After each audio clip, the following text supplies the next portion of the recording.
जय श्री कृष्ण। आगे का वर्णन। श्लोक 36। अनुवाद। यदि हम ऐसे आतताइयों का वध करते हैं तो हम पर पाप चढ़ेगा, अतः यह उचित नहीं होगा कि हम धृतराष्ट्र के पुत्रों तथा उनके मित्रों का वध करें। हे लक्ष्मीपति कृष्ण, इससे हमें क्या लाभ होगा और अपने ही कुटुंबियों को मारकर किस प्रकार सुखी हो सकते हैं। तात्पर्य। वैदिक आदेशानुसार आतताई 6 प्रकार के होते हैं।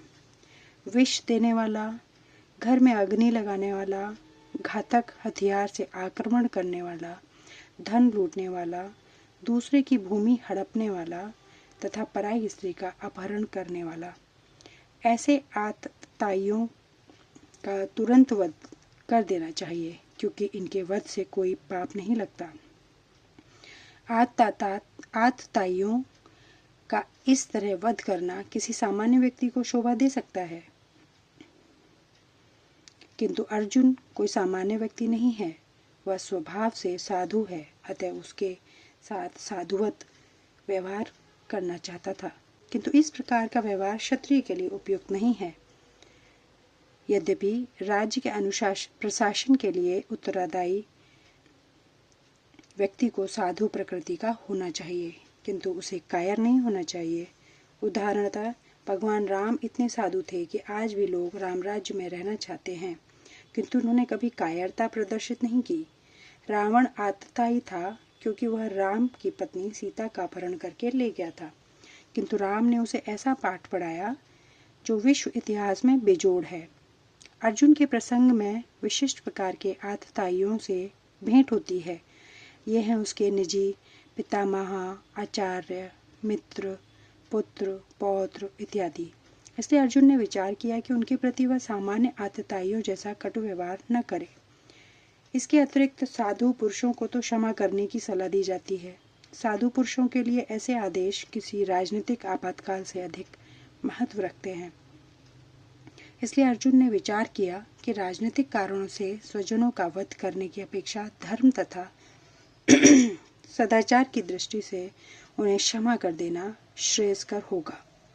अतः क्षणिक शारीरिक सुख के लिए इस तरह वध करना लाभप्रद नहीं होगा। अंततः जब सारा राज्य तथा उससे प्राप्त सुख स्थायी नहीं है, तो फिर अपने स्वजनों को मारकर वह अपने ही जीवन तथा शाश्वत मुक्ति को संकट में क्यों डाले। अर्जुन द्वारा कृष्ण को माधव अथवा लक्ष्मीपति के रूप में संबोधित करना भी सार्थक है। वह लक्ष्मीपति कृष्ण को यह बताना चाहता है कि उसे ऐसा काम करने के लिए प्रेरित ना करें जिससे अनिष्ट हो, किंतु कृष्ण कभी भी किसी का अनिष्ट नहीं चाहते, भक्तों का तो कदापि नहीं। श्लोक 37 और 38। अनुवाद। हे जनार्दन, यद्यपि लोभ से अभिभूत चित्त वाले ये लोग अपने परिवार को मारने या अपने मित्रों से द्रोह करने के में कोई दोष नहीं देखते, किंतु हम लोग जो परिवार के विनिष्ट करने में अपराध देख सकते हैं, ऐसे पाप कर्मों में क्यों प्रवृत्ति हो। तात्पर्य। क्षत्रिय से यह आशा नहीं की जाती कि वह अपने विपक्षी दल द्वारा युद्ध करने या जुआ खेलने का आमंत्रण दिए जाने पर मना करे।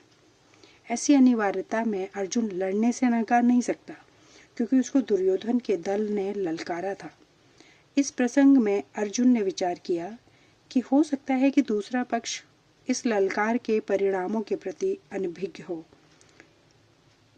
किंतु अर्जुन को तो दुष्परिणाम दिखाई पड़ रहे थे, अतः वह इस ललकार को स्वीकार नहीं कर सकता।